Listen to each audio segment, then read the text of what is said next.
2 mars 2017, bienvenue en résumé.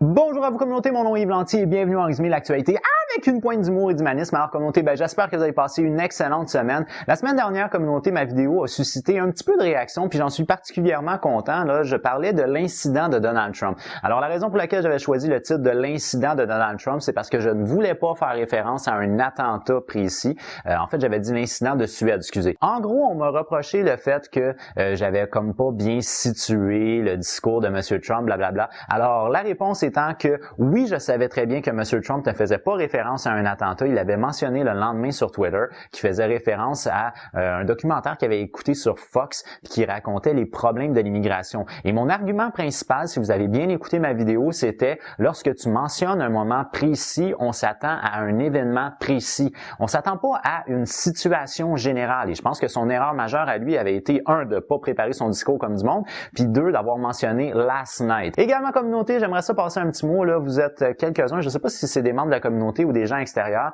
mais il y a des personnes qui m'ont partagé assez fréquemment dernièrement des vidéos du YouTuber québécois Timinou Noir. Alors Timinou Noir, c'est un YouTuber québécois qui traite de l'actualité. I'm not alone! Je suis plutôt content de voir qu'il y a un autre YouTuber québécois qui traite aussi de l'actualité, mais lui a une approche qui est très différente de la mienne. C'est-à-dire que lui, son approche, c'est il veut dénoncer la manipulation de masse qui est pratiquée par les grands médias. Alors moi, mon approche à moi de l'actualité, c'est plus comme si on était assis à une table en train de prendre un verre puis qu'on jase de ce qui se passe dans le monde. Je veux que ça soit jovial et familier, je ne veux pas faire de la dénonciation, puis je ne veux en aucun cas rentrer dans ces fameuses théories que moi je qualifie du complot. Alors en gros, Timinou Noir fait un très beau travail au niveau de sa documentation, il y a une belle rigueur au travail, il vulgarise bien, j'ai rien à y reprocher là-dessus, mais je n'achète pas du tout sa théorie, tout simplement. Alors moi, l'idée que les grands médias manipulent les masses n'est pas quelque chose que j'achète. Pourquoi? Peut-être parce que j'ai étudié en journalisme ou en communication, peut-être aussi parce que j'ai développé un esprit critique qui est divergent du sien, je ne sais pas, mais moi, en gros, ce que je pense, c'est que les grands médias sont le reflet de l'idéologie dominante du lieu régional où ils sont situés. Alors je pense pas que les grands médias veulent faire une manipulation concrète, je pense que c'est juste le reflet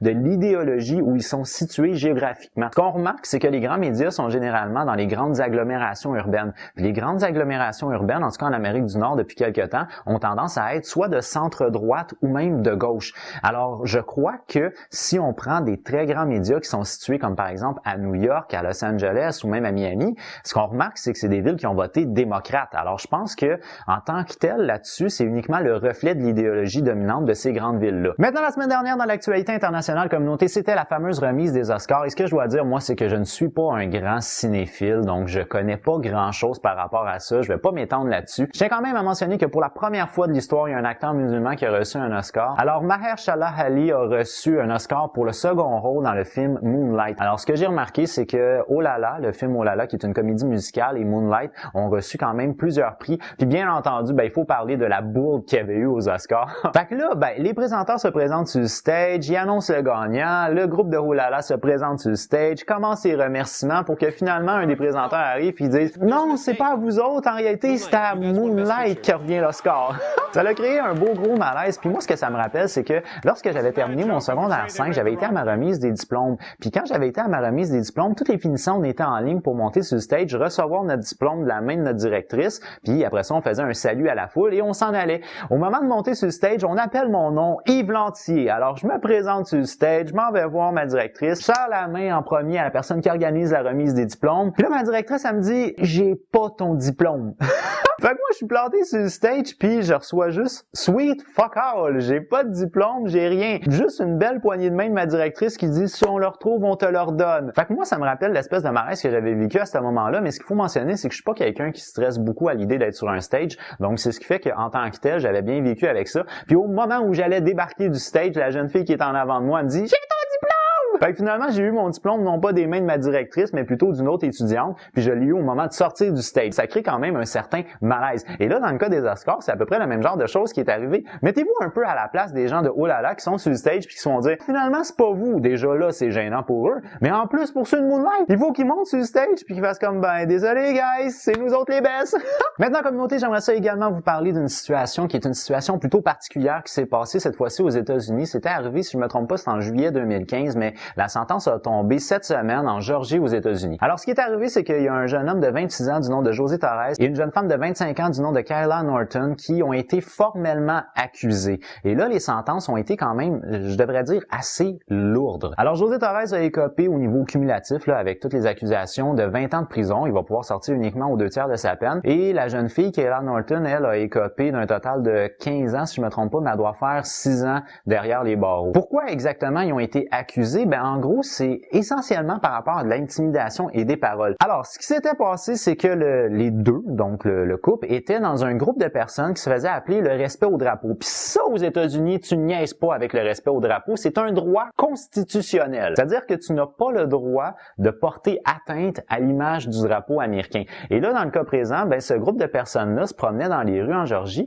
avec des drapeaux confédérés. Les drapeaux confédérés, c'est les drapeaux des gens du Sud lors de la guerre de sécession, qui est aujourd'hui beaucoup identifiés à des mouvements racistes, mais à l'époque, c'était ceux qui étaient pour l'esclavage. Alors, ils se promenaient avec ces drapeaux-là, sauf que ils se contentaient pas de se promener. Ils criaient aussi des injures aux gens, puis ils essayaient d'intimider les gens présents. Et là, dans le lot, ben, il s'adonne qu'à un moment donné, ils ont passé devant une fête où ils ont décidé de crier des menaces à l'égard des gens afro-américains avec un shotgun.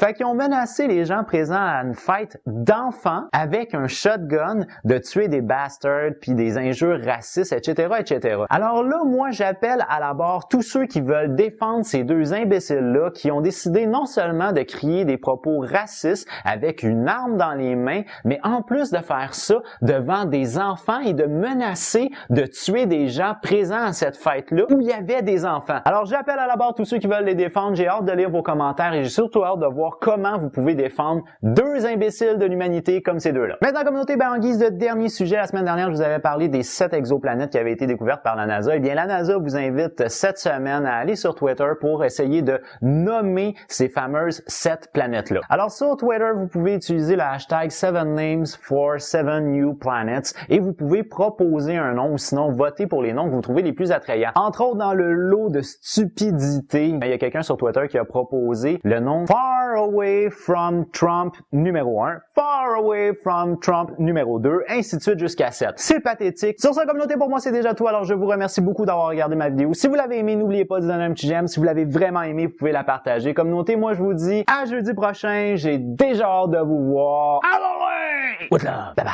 Are you listening? Damn.